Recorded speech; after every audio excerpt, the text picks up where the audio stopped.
Hi everyone, welcome to another episode of Our Avrame Home. In today's video, Katie and I are going to be answering some questions that you have posted on social media.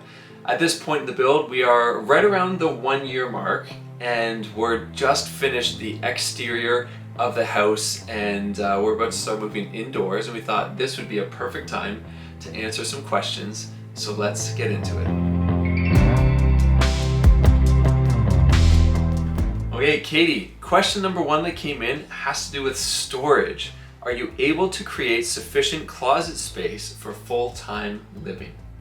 Well, I certainly hope so, because we will be living in the house full-time. Yeah. The way that we see it, though, is that if storage is really, really important to you, you can definitely prioritize that as you're designing your plan, because everything is customizable. Mm-hmm. None of the walls in the house are load-bearing. So you can put any walls anywhere that you want to. For us, it was a huge priority to have 3 bedrooms on the main floor and then the bonus bedroom upstairs. But if you really wanted storage, you could just do 2 bedrooms downstairs and have like a walk-in closet if you wanted to. Mm-hmm. But the main thing for the storage is that you do have the angled walls on only one wall in each room, essentially. Right, the outside of the house. It's not like the whole room, every single room has the angled walls. Mm-hmm. You just have the one, which you can use for, we're gonna have some really deep counters, we're gonna have some storage space, we're gonna have a crawl space for the kids to like crawl through from one bedroom to the other bedroom. So it's gonna be really cool. Mm-hmm. And I think it has that old house feel. You know, in all the old houses, they have like the fancy storage, and it's super fun because... Well, it's all custom too. Yeah, exactly, yeah. So you can make it whatever you want it to be, and then on the flat walls, that's where you can be putting your big storage, or you can just have walk-in closets if you want to. For sure. I'm not worried about it at all. I think it's the perfect size for our family, so I think we'll definitely have enough storage to go around. So, Rob, you're on the next question here. How do you handle things like foundation, water, and septic? Right, okay, so this is a question about all of the sub-trades that are involved in a build. And actually, this is something that as a family, we've been kind of sharing the load. Katie's been doing a lot of the organizing of it, and I've been doing a lot of the like working with all of the sub-trades. But the way that we've seen it is that for our build, we've taken on the role as general contractor. And so the general contractor of a job is the person who kind of oversees the big picture of everything. And so hiring out for the foundation, for septic, for electrical and plumbing, all those types of different trades, and then there's the carpentry, the building aspect of it as well. And so we've taken on that role, but if you're not doing a DIY build, you would hire a general contractor, and that general contractor, they would call and they would outsource and they would find the other trades that are needed to get your build done. And so we've taken on that general contracting role, and we're working with the sub-trades while also acting as the builder who's building the home itself. Mm-hmm. And you can also choose to divvy it up, because you could be the builder who's actually doing the inside building and the organizer, but you could also just do the organizing and hire out just for the building portion and still be the general contractor yourself. And for us, we even did some of the trades ourselves, like the septic we did ourselves, the foundation we hired out, but we also worked with the guy who did the foundation, so that we basically cut off like $15,000 just by Rob being the slave labor. And he would just be like, oh, go do this for the foundation. Then Rob would work for 5 days, and then he'd come back and be like, okay, that was pretty good, and now go do this or whatever. Right. So we saved a lot of money by you just being the hands-on worker. So the next question is, what's the difference between using Avrame to build an A-frame home and designing your own A-frame house as a custom build? That's a good question. We actually thought about that a lot before we committed to purchasing an Avrame kit, because we thought, okay, is it cost effective to ship it across the ocean when you could just buy lumber locally? And what we came to realize, and after crunching a lot of numbers, was that the kit price includes everything, the windows, the doors, the steel, all that stuff included, and it was a better price point for us to source it from Avrame. Now that we've actually got the kit, the biggest difference I would say is the quality of the material. Now, I'm not saying that you can't get quality material in Canada or in the United States or other places, but the quality of the material that we got in the kit was far greater than we thought it was going to be. Yeah, with the triple pane windows and just like even the interior doors, everything that was so meticulously made. Exactly, yeah. The other thing that's really nice is that everything's there at once. So when those shipping containers came and we unloaded them, that was all the material. Not only was it all the material, but all of the structural lumber for the truss system was already pre-cut and ready to go. We just had to assemble it. So that took out a lot of the math work of trying to figure out, because if you just get a shipment of lumber, you need to do all the math to figure out how you're going to make all the cuts. But I think one of the biggest concerns that people have is like, oh, well, I'm going to have a kit home then. And it has this idea of being kind of cheaper, kind of like IKEA furniture. Yeah. And I know you said the material is good, but what about the fact that when you're designing it and stuff, people don't realize it's completely custom, right? So that question of custom home and kit home, the language around that, I wouldn't say that this is by any means a cheap home. As a matter of fact, I was talking with a builder recently, and he pointed out that as an A-frame, this is basically a roof sitting on the ground. And so if you're going to do a custom build of a home, and you're going to order all the material for your walls and stuff, chances are you're ordering a truss system for your house, and that truss system is going to get delivered, and you're going to lift those trusses up with a crane and set them down on top of the walls that you assemble. This is a custom home, and I'd say possibly even more custom than a traditional custom home, because you actually have to assemble the trusses by yourself, and then everything that happens inside of the footprint of the house, you get to design and customize exactly to your needs. Right. And so this isn't like, it's not like a modular home or like that, or like a pre-assembled kit. Or prefab, like people think it's exactly. like prefab. It's not like that at all. This is a custom home that we have been able to design and put together, and now that we're about to work on the inside, we get to choose what the layout of the home is going to look like. Which we started with the engineer, and then we worked with the engineer to come up with the plans. Yeah. And then the other thing too is that when you're putting together your kit, you get to pick the colors, you get to pick the style of the staircase, you get to choose where you want to put things in. But then if you're going about building things and you realize, oh man, this room's not big enough or whatever, since none of the walls are load bearing, you can just move them around. Exactly. So you're not stuck with whatever comes in the kit, because it's not prefab. It's not like a shipping container shows up and everything in it is already assembled, or it has forced plans. It's just a matter of having all of the high quality European material plus the designs that you've worked out with the engineer, and it all comes together nicely. It's a package. It's basically a package. Right. It's a building package. Yeah, it's a building package, which is essentially what you would have done with having a builder anyways. It's just you would have had to order everything individually, and it's possible that because of the way that there's always an influx of and prices change in the market, it's possible that you might go to order your roof and all of a sudden roofing prices go up. And so this is kind of secured because you have everything all at once, so this is how much I'm going to pay, and then that's how much you pay. It's not like, oh, you've gotten halfway through the build and now, oh no, the roof is going to be triple the cost or whatever. Yeah, for sure. Do you want the next question? Sure, what is it? The next question is, if I can just find it here.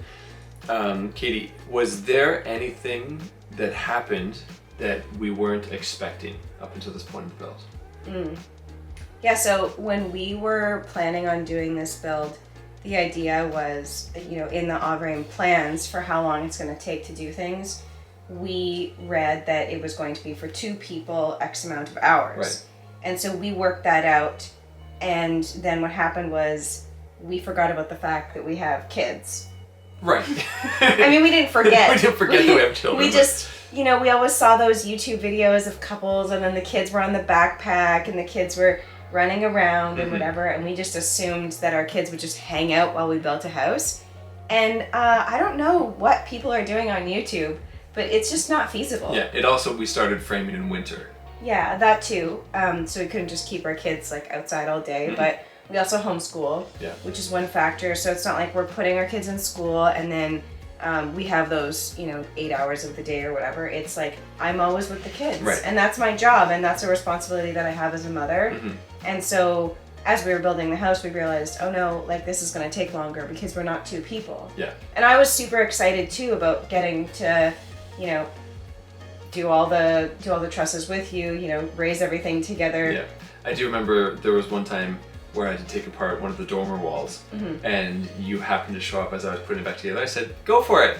And so you got to climb around it. Like, it's not like I'm not capable. It's just that we don't have we also don't have family who live nearby. Yeah. So it's a lot of times where I would really love to be doing whatever project, but I just have to say, all right, have fun. And then we know that that's a priority for our family. If you are just a couple, like husband and wife or girlfriend, boyfriend or whatever, and you're building a house, hey, you don't have to worry about that problem. But for us, that was something that we didn't even think about. Like we were not expecting that. We assumed we'd always have 2 people, and then it turned into a one-man build, which is pretty crazy.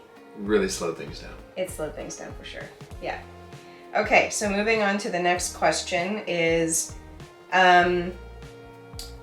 well, actually, we kind of just answered that one, but was there any surprises?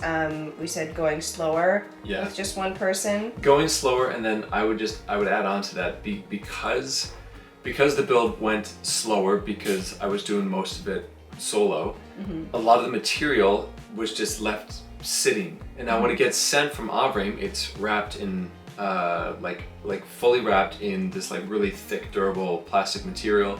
But then as I was doing the building, I had to take the plastic off, and then I put a tarp on it, and then we went through winter, and then we've gone through summer, and we're still building, and there's still material sitting out there. Yeah, we're getting a little bit nervous about it. We've checked out some of the material, and just because it's been outside for so long, there is some signs that some of the material, like the tongue and groove, it looks like it might be having some mold on it. We don't know how severe that is, but we're not sure if we should open it and expose it more, or so like that. I think that's one thing that has been surprising. Do we fix how we store it, or do we fix what we have currently, or would it be that when we had it dropped off, maybe we would have all of the inside materials and all the windows and doors and things that go on later? Would we have stored that in a facility? I know Tosh, the Canadian rep, when he built his house, he said that he actually had his stored. Yeah, or have a shipping container on site. Right. Or something. There's those types of things. Although shipping containers can sometimes do that. What do they call it? They sweat. They sweat. Leak, They leak on the inside. Yeah. So you'd want to look into that for sure. But I think if you're planning ahead and you knew what season you were building in, you would make sure that. And again, if we had more than one person, things would have moved quicker. Right. But yeah. To that end, Katie, anything that we would have done differently regarding our build? So one of the cool things about building your own house is that you're learning as you go. And since you're learning as you go, if you've never built a house before, because I know our parents, lots of people we know have built their own houses, but mostly it was just that they hired a builder and the builder didn't, whatever. Right. But the more times family members and stuff have built a house, the more things they learn. And for us, this was the first time. So it has nothing really to do with Avrame or an Avrame issue, but just because this was the first time we've ever built a house, there was things we were oh, we don't need a basement. And now we're kind of maybe we should have had a basement. And we're oh, we don't need a cellar, we'll just build one outside. And now we're oh, maybe we should have put a cellar in the house, because homesteading is a thing for us, right? And storing fruits and vegetables. And now I'm well, I don't know how I'm going to store fruits and vegetables if our floor is heated. Where am I going to put this, the root vegetables? Right.